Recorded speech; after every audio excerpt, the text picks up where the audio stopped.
Welcome to Payel and Piku's world. চলে এসেছি আমাদের প্রাগ ভ্রমণের দ্বিতীয় পর্ব নিয়ে।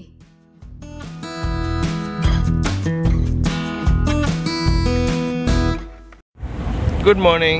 Good morning. প্রাগে আজকে আমাদের সেকেন্ড ডে। তো সকাল সকাল ব্রেকফাস্ট সেরে আমরা বেরিয়ে পড়েছি আজকের দিনটাও প্রাগের ওল্ড সিটি আর চারপাশটা ঘুরে দেখতে। চলো।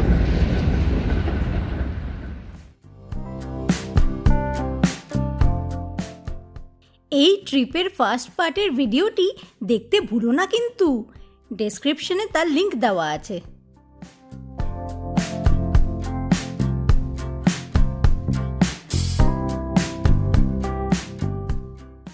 আজকে প্রথমেই আমরা চলে এসেছি ডান্সিং হাউসে। বিল্ডিংটির গ্লাস ও কংক্রিট অংশ একসাথে এমনভাবে বাঁকানো যেন একটি কাপল নাচছে, যা স্থির শহরটিতে গতি ও কল্পনার এক অসাধারণ প্রতীক।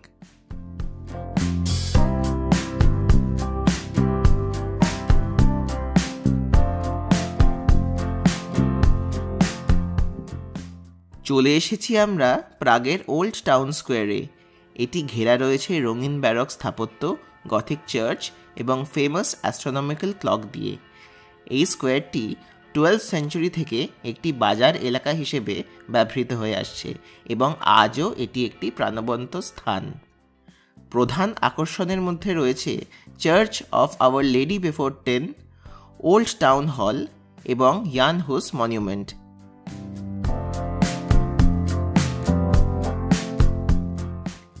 (1410) সালে স্থাপিত এই ঘড়িটি হল ওয়ার্ল্ডের ওল্ডেস্ট ওয়ার্কিং অ্যাস্ট্রোনমিক্যাল ক্লক।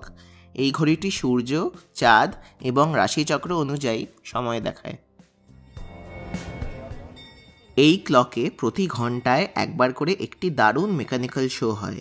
ঘড়ির ওপরে দরজা খুলে 12টা অ্যাপস্টল একের পর এক জানলার সামনে দিয়ে হেঁটে যায় ও চারপাশে মূর্তিগুলো জীবন্ত হয়ে ওঠে।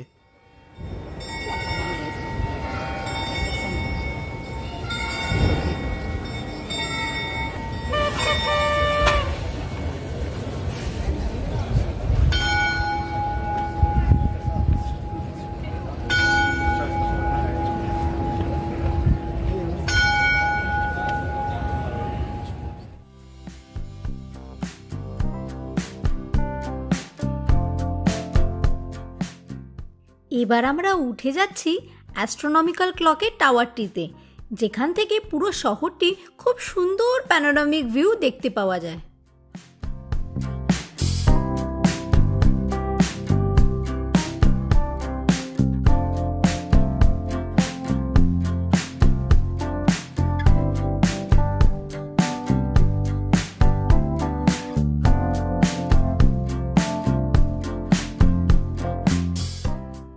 টাওয়ার থেকে নেমে এবার আমরা ঢুকে যাচ্ছি Church of Our Lady before 10-এ, যেখানে খুব সুন্দর অর্গান বাজছে।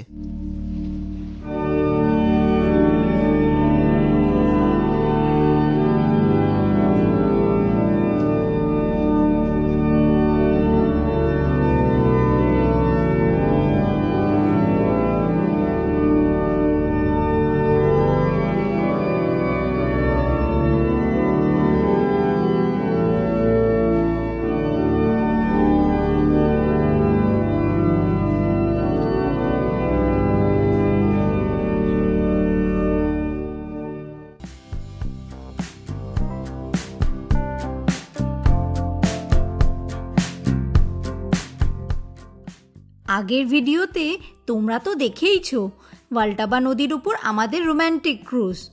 আজকে চলো অন্যরকম নৌকো করে এই নদীর বুকে ঘুরবো। চার্লস ব্রিজের নিচ থেকে শুরু হয়ে 45 মিনিটসের এই বোট রাইডটিতে চলে যাওয়া যায় প্রাগের লিটল ভেনিস বলে ফেমাস চেতর্ফকা ক্যানালের মধ্যে দিয়ে। সাথে কমপ্লিমেন্টারি থাকে কফি, ড্রিঙ্কস ও আইসক্রিম। তার সাথে থাকে 19টি ভাষায় অডিও গাইড।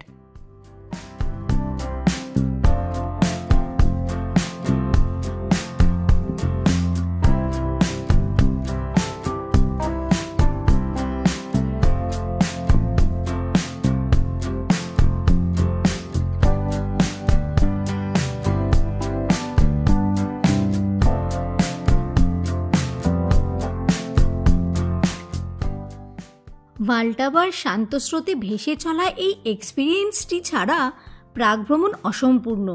এটি শহরের কোলাহল থেকে মুক্ত, কিন্তু ইতিহাস ও সৌন্দর্যে ভরা।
চার্লস ব্রিজের ওপর হাঁটতে হাঁটতে আমরা চলে এসেছি সেন্ট জন অফ নেপোমুকের এই ব্রঞ্জ মনিউমেন্টে।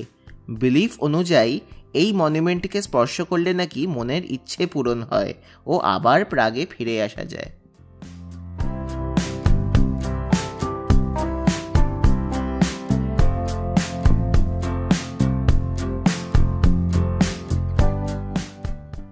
এবার আমরা ইউজেস থেকে ককভিল ট্রেনে করে উঠে যাব পেট্রিন পাহাড়ের চূড়ায়।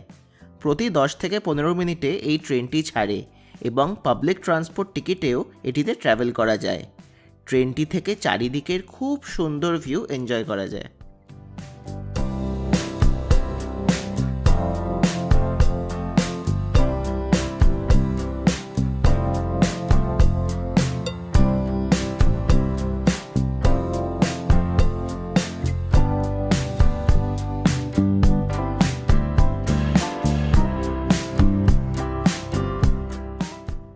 পাহাড়ের উপরেই আছে বিশাল বাগান ও অ্যাস্ট্রোনমিক্যাল অবজারভেটরি।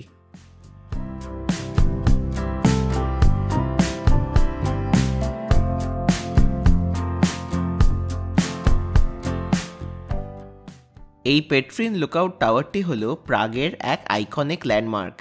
1891-এ নির্মিত 63.5 মিটার্স উঁচু এই টাওয়ারটি প্যারিসের আইফেল টাওয়ার থেকে ইন্সপায়ার্ড। 299টি সিঁড়ি উঠে উপরে অবজারভেশন ডেকে দাঁড়িয়ে চারিদিকে ল্যান্ডস্কেপটা এনজয় করা যায়।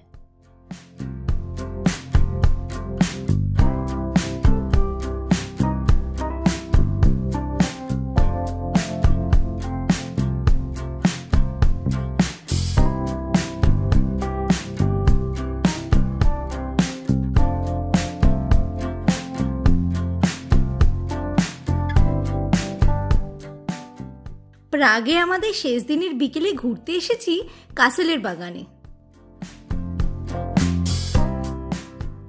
এই বাগানের এক অন্যতম হাইলাইট হলো এই সিঙ্গিং ফাউন্টেন।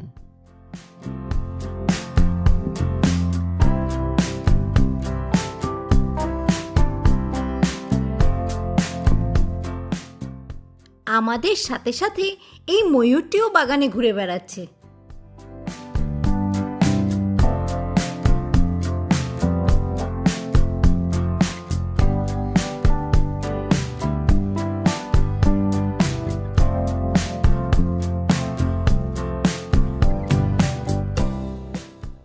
সানসেটের সময় পুরো প্রাগ কাসেল কমপ্লেক্সটি অত্যন্ত শান্তিময় হয়ে থাকে এবং এখান থেকে পুরো শহরের অসাধারণ দৃশ্য উপহার দেয়।